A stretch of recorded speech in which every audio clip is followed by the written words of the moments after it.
She provides professional pattern making and product development services to apparel businesses and designers in the Chicago area and throughout the U.S. In addition to running her company, she also currently serves as the Regional Director for Fashion Group International of Chicago. She is also very passionate about Made in USA products, sourcing, and manufacturing. Please help me in welcoming Xochil Herrera Scheer.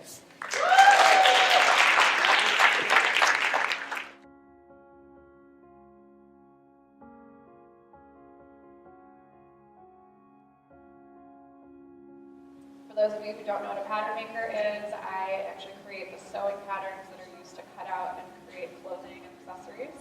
So I work with designers who have a concept for a product or for a garment and help them to develop that and get it manufactured in a factory. I became a pattern maker because I really enjoy the analytical side of fashion, which is really making products come to life through strategic sourcing and technical details.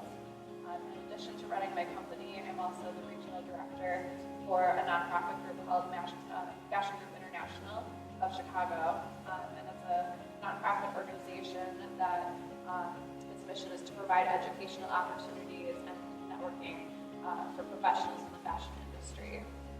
So today I'm here to talk about how to tell stories through fashion.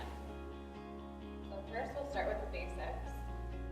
Why do we wear clothes? Warm, number one, to maintain modesty, and the primary function now is to adorn and express yourself. Historically, how one dresses has to do with their environment, their profession, and their social class or culture. Traditional clothing and accessories from various cultures and countries around the world may have embroidery patterns that contain certain motifs about the native land, flowers, snowflakes, sometimes literally telling stories through pictures. Tartan patterns or kente cloth identify a particular group or tribe, and colors are used to convey messages. Some examples are purple is historically representing royalty. Purple dye was harder to come by than other colors. Red, power or happiness. White, purity, and during the Victorian era, that's when it became popular to use as like a wedding dress color, and black for mourning. Traditional patterns and materials are used throughout the world. People use those patterns and things in the same way. We dress for warmth and modesty, number one, but the overarching theme is to express one's individuality or show that they're part of a group. Telling stories through fashion is nothing new. However, more and more companies are curating their brand stories and digital content to better connect with their consumers through product design, collaboration, marketing, and visual media. Visual communication is a universal language. We identify ourselves and others through sight first, before we ever open our mouths to speak. Based on someone's attire, we start to get to know them, or at least imagine that we get to know them. People buy and wear clothes to express themselves. They choose colors, prints, or shapes based on their mood, or they might gravitate towards certain brands or designers because they're attracted to the image or the story that brand is telling. They can undress to invite a conversation, show power, attract or deflect attention, or show membership with a group of people. Does the person come off as friendly or standoffish? Is this person outgoing, or maybe they're introverted? Does this person like to show off their wealth, their perception thereof? Do they follow trends? Do they fit into a particular social group? I've always been inspired by fashion and had an interest in sewing and art from a really young age. My mom told me I was picking my own clothes from age 2 to 3 and changing my outfits multiple times a day, which hasn't stopped, and always depending on my mood. I enjoyed dressing up and having imaginative play. My grandmother taught me how to sew when I was 7 years old, making doll clothes, and I was sewing my own outfits on a sewing machine by age 9. I loved making my dresses for school dances and also experimented with taking clothes apart and customizing them, making them more me.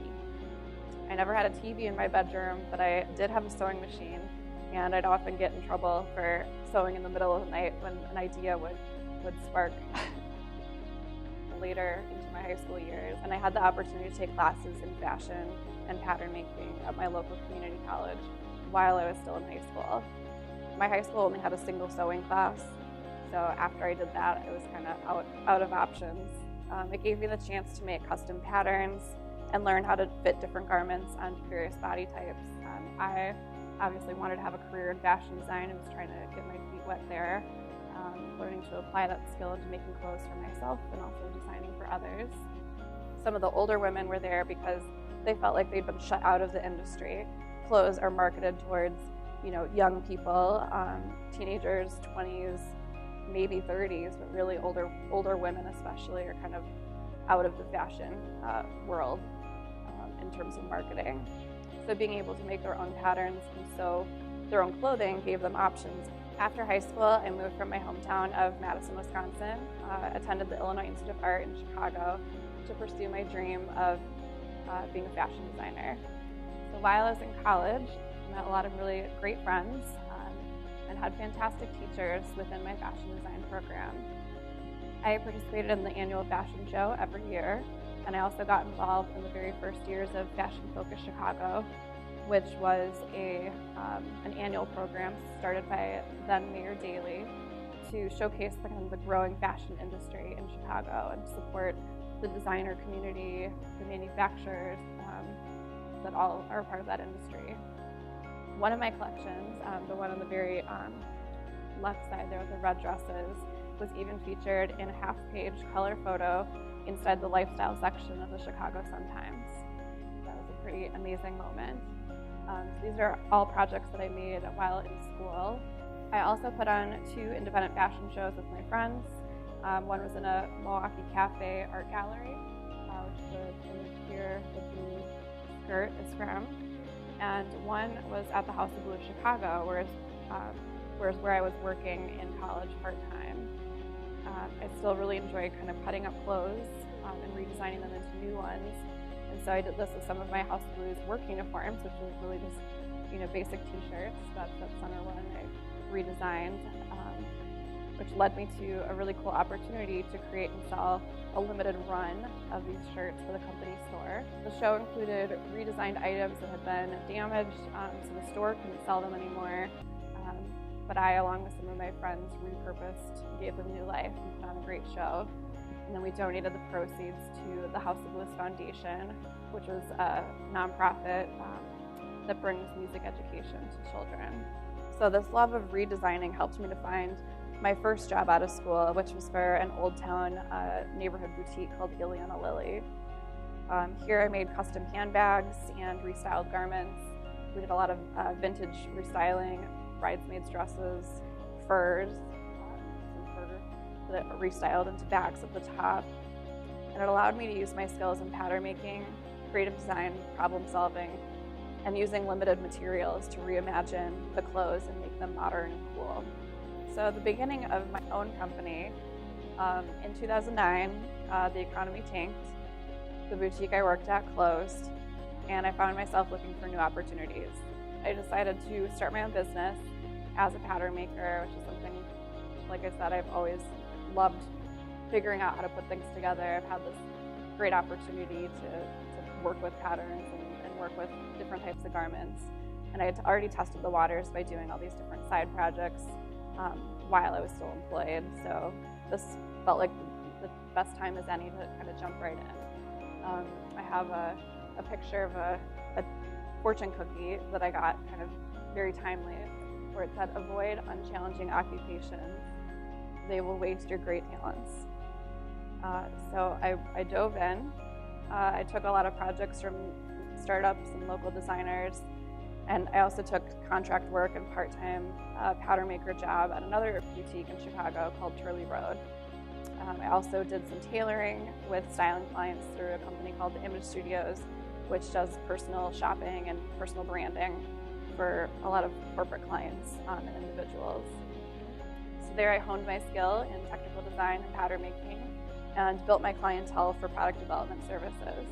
So the common thread between all the various designers, products, companies, my own personal projects, everyone has a story to tell.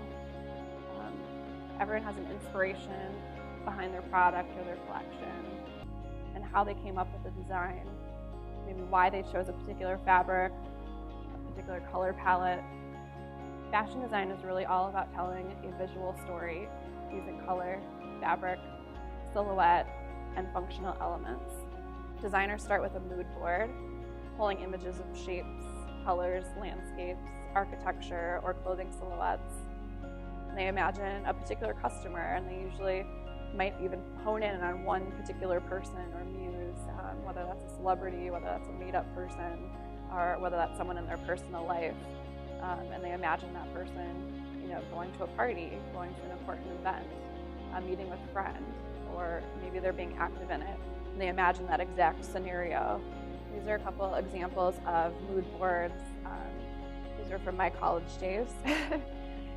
But you choose runway trends, street style, fabrics, color palettes. This one was kind of inspired by the Amazon. I called it Into the Wild. And I was inspired by the leaves, the color palette, a couple different fabrics that I found. One was a textured floral knit print. One was a sparkly chiffon that has embroidered details on it, and one was kind of a tie-dyed silk with different green tones in it. So I layered them all together to create this look. You also figure out as a designer who's your target market. That comes down to demographics, the age, sex of the person, where do they live. Although I think where people live is not necessarily as important these days because we are such a global community. But more importantly, figure out kind of the mindset of the person, what they're going to be doing each day, where are they going with these clothes. Do they need to function or fit in a certain way. There's another college example that I have here of this is my senior collection where I designed a sportswear collection for the juniors market, and I was kind of inspired by the West Coast culture, skateboarding, surfing, things like that. So I wanted items to be functional, but cute at the same time. This exercise of picking kind of your target market or things like that, or creating a mood board, you can also utilize yourself as a personal shopping tool. Fashion stylists will also use this to help their clients choose looks, or models at a photo shoot or editorial. Bloggers may also use a similar process for choosing their style or curating looks and content for their websites, Instagram, etc. So many of us, I'm sure, follow bloggers and are intrigued by their stories. We're in the age of collaboration and storytelling. Social media is an amplified version of word of mouth. And in a fast-paced world and a world flooded with imagery and newness every single day, it's no surprise that fast fashion took off the way that it has in the past few years. However, I think there is a small but growing community of people who are looking for more, not just where can I get that right now, but how can I find more information about this brand? Where was it made? Who made it? So there's this movement called Who Made My Clothes? I've been in many different factories locally and around the country just as part of my job. After the product development process, I need to make sure the designer can get their stuff made and that we're communicating directly with the people who are sewing it. I think it's really special and important to really tell the story behind where the clothes are made, who made them. So there's an organization called Fashion Revolution, which created this hashtag, Who Made My Clothes? And it inspires conversation and awareness about the industry. The purpose is to show who's involved in making our clothes, down from the fiber and yarn to the fabric, design and development, and the manufacturing. So many people don't even think about or realize how their clothes came to be. They show up in the store, you buy it online, but a lot of people don't know that whole process. So when we know more about that process and we put a face to it, I think we're more likely to make better purchasing decisions, support companies who have a more transparent supply chain, provide living wages for their workers, etc. The fashion industry is the second most polluting industry behind petroleum. So reducing waste using sustainable materials, dyes, less synthetic fibers can all help with this problem. Cheap, fast fashion comes at a cost, not really to the consumer directly, but to everyone in the supply chain. But the impact really affects us all. So I'm personally very passionate about this issue, and I do my best to support businesses who offer clothing and accessories that are fair trade, ethically made here in the US or in other countries, or using natural, sustainable, or recycled materials whenever possible. I buy from and support companies that are from my community. I buy from my clients and try to support this mission of transparency and values and valuing the greater good for our industry. So I hope that by taking you along my journey in fashion and by sharing my stories, that I've inspired you to think about clothing in a different way. Not just what am I going to wear today, but I encourage you to think about how that piece of clothing came to be and what inspired you to buy and wear it and what it says about you.